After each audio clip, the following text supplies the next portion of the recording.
Hi hello everyone welcome to my YouTube channel Narmada at the rate of పునాతిము. So ఈరోజు Father's Day అని చెప్పి స్పెషల్గా మీతో మాట్లాడదామని చెప్పి నేను ఈ వీడియో అయితే చేస్తున్నాను. సో అందరి ఫాదర్స్కి so happy fathers day.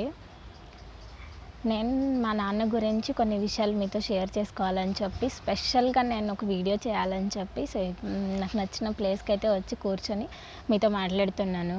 So నా లైఫ్లో మా నాన్న ఎంత స్పెషల్ అని అంటే ఎవ్రీథింగ్ నాకు మా నాన్న అన్నట్లు. సో నాకు ఏది కావాలన్నా నేను ఏది చేస్తానన్నా సో మా నాన్న నాకు ఫస్ట్ ఆఫ్ ఆల్ ఇది చేయొద్దు, ఇది నీకు మంచిది కాదు, సో అట్లా సజెషన్ ఇవ్వడంలో he is best for me. So నాకు ఏది కావాలన్నా సో నాన్న నాకు ఇది కావాలి, నాన్న నేను ఇది చేస్తున్నాను అంటే సో తను ఎప్పుడు నాకు చేయొద్దమ్మా అని రిజెక్ట్ చేయలేదు. సో ఏది కూడా ఆలోచించి చెయ్యి అని సజెషన్ ఇచ్చాడు, కానీ బట్ చెయ్యొద్దు అని చెప్పి ఎప్పుడు నాకు రిజెక్ట్ చేయలేదు. సో నేను ఏది చేయాలన్నా నేను ఏం చేస్తున్నా సరే నాన్నకి చెప్పి చేస్తాను. సో నేను ఇంత మంచిగా ఉండడానికి కారణం కూడా ఒక రకంగా మా నాన్న. సో వాళ్ళ నుంచి నేను ఏం నేర్చుకున్నాను అని అంటే ఎంత మంచి మనసు అని అంటే మా నాన్నది.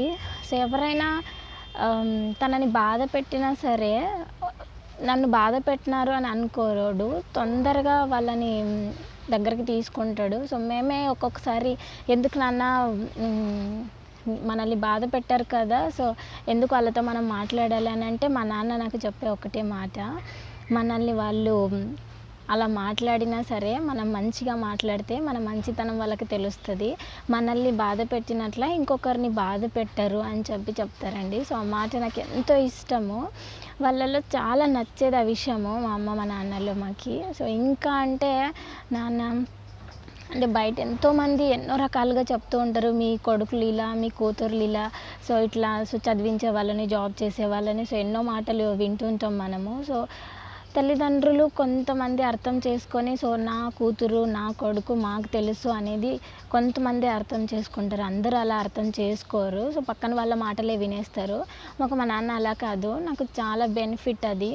సో ఎవ్వరు ఏదన్నా నెగిటివ్ చెప్పినా సరే మా నాన్న నాకు ఒక బూస్ట్ లాగా. సో అమ్మ నీకు నచ్చింది చెయ్యి, నీకు నేను తోడుగా ఉన్నాను, నీకు సపోర్ట్గా నేను ఉన్నాను అని చెప్పి నాకు ఎప్పుడు మా నాన్న సపోర్ట్గానే ఉన్నారు. సో మా అమ్మ మా నాన్న వాళ్ళకి నా బీఎస్సీ అయిపోయిన తర్వాత బీఎస్సీ నర్సింగ్ అయిపోయిన తర్వాత సో నా వంతు నేను ఏదైనా చెయ్యాలి అని చెప్పి వాళ్ళకు అప్పుడే నేను మైండ్లో అనుకున్నాను.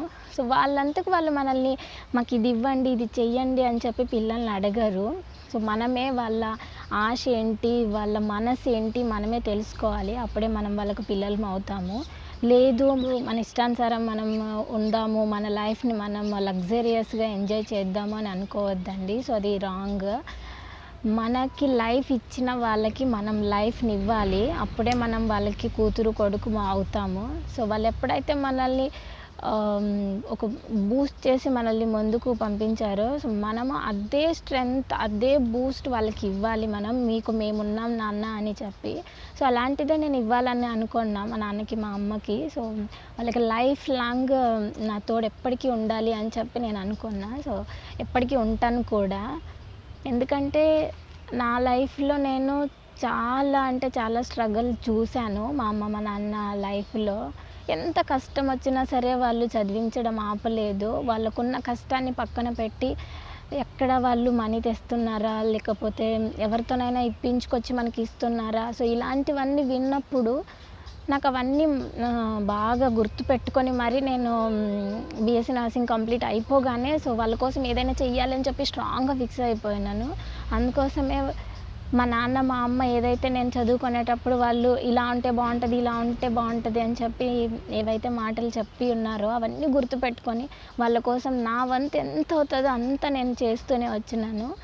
నాకు ఏదైనా ఈ లైఫ్లో నాకు ఏదైనా ఇంపార్టెంట్, చాలా ఇంపార్టెంట్ అని అంటే మా అమ్మ నాన్న. సో ఆ తర్వాత ఫ్యూచర్లో వాళ్ళకి ఇంకా ఇంకా మంచిగా చూసుకోవాలని నా ఆశ అండి. సో మీరు కూడా ఫస్ట్ ప్రిఫరెన్స్ అమ్మ నాన్నకి ఇస్తేనే మనం లైఫ్లో హ్యాపీగా ఉంటాము, ఇదొక్కటి గుర్తుపెట్టుకోండి. సో మన లైఫ్లోకి ఎంతోమంది వస్తుంటారు, ఎంతోమంది పోతూ ఉంటారు. సో అదంతా టెంపరరీ. బట్ పర్మనెంట్గా ఉండేది, పర్మనెంట్గా మనల్ని ఏ స్వార్థము లేకుండా ప్రేమించేది ఓన్లీ మన పేరెంట్స్ మాత్రమే. ఇది మాత్రం గుర్తుపెట్టుకోండి. సో అందరికీ తెలిసే ఉంటుంది, నేనేం కొత్తగా చెప్పాల్సిన అవసరం లేదు. సో మీరు కూడా ఒక్కసారి మీ పక్కన వాళ్ళని మీరు ప్రేమిస్తూ ఉంటారు కదా, సో అదే ప్రేమని మీ ఇంట్లో వాళ్ళ మీద చూపించండి ఒకసారి. సో ఆ థ్రిల్ ఎలా ఉంటుందో చూడండి. నేను చెప్పానని కాదు, ఒకసారి మీరు కూడా ఎక్స్పీరియన్స్ అవ్వండి. నేనైతే నా లైఫ్లో చాలా ఎక్స్పీరియన్స్ అయ్యాను.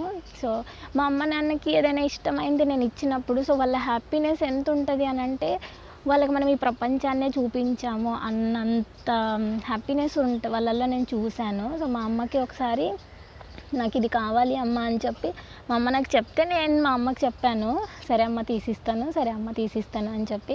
సో తన చిన్న చిన్న కోరికలండి. సో అంటే ఎవరిని అడగలేని సిచ్యువేషనో, లేకపోతే ఇప్పటి వరకు తెచ్చుకోలేని సిచ్యువేషనో తెలియదు కానీ, బట్ వాట్ ఎవర్ సిచ్యువేషన్స్ అన్నీ పక్కకు పెడితే, సో నన్ను అడిగింది కదా అని చెప్పి నేను తనకి ఒక్కొక్కటి తనకు నచ్చినవి ఇవ్వడం మొదలుపెట్టాను. సో తనలో నేను చూసిన హ్యాపీనెస్ నాకు ఎవ్వరిలోనూ కనిపించలేదండి. అంటే ఇప్పటి వరకు మనం ఏదైనా మనకు నచ్చితే సో బర్త్డే గిఫ్ట్ ఇస్తాం, లేదనంటే ఫ్రెండ్స్కి ఏదో ఒకటి మ్యారేజ్ గిఫ్ట్ ఇస్తాం.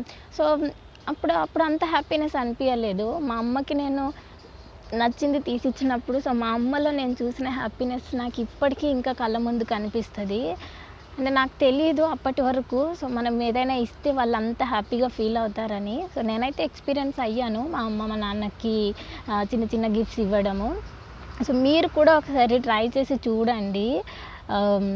బయట వాళ్ళకి మీరు మంచి గిఫ్ట్స్ ఇస్తూ ఉండిండొచ్చు, తప్పులేదు, మీ ఇష్టం అది. బట్ అంతకంటే ఎక్కువ ప్రేమించే వాళ్ళు మన అమ్మ నాన్న. సో వాళ్ళకు కూడా చిన్న గిఫ్ట్ అయినా పర్వాలేదండి, వాళ్ళకి వెళ్ళి సర్ప్రైజ్ లాగా చెయ్యండి. సో వాళ్ళకి నచ్చింది తెలుసుకొని, వాళ్ళకి ఏది అవసరమో తెలుసుకొని, సో మేమున్నాము, నేనున్నాను, ఒక కొడుకుగా ఒక కూతురుగా, సో మేమున్నాము అని చెప్పి వాళ్ళకి ఒక ధైర్యంగా నిలబడండి. సో వాళ్ళల్లో ఉండే హ్యాపీనెస్ ఇంకెవ్వరిలోనూ మనం చూడలేమండి. సో ఇదైతే నేను 100% చెప్పగలుగుతాను. సో మీరు కూడా ఎక్స్పీరియన్స్ అవుతారని నమ్ముతున్నాను. సో ఈ వీడియో మీకు నచ్చినట్లయితే లైక్ చేయండి, షేర్ చేయండి, కామెంట్ చేయండి, సబ్స్క్రైబ్ మాత్రం మర్చిపోకండి. సో ఇంకా నా అప్డేట్స్ గురించి మీరు తెలుసుకోవాలి, ఇంకా నా గురించి తెలుసుకోవాలి అని అంటే, సో కింద కామెంట్ బాక్స్లో కామెంట్ చేయండి, సబ్స్క్రైబ్ చేసుకోండి. Okay, bye, thank you.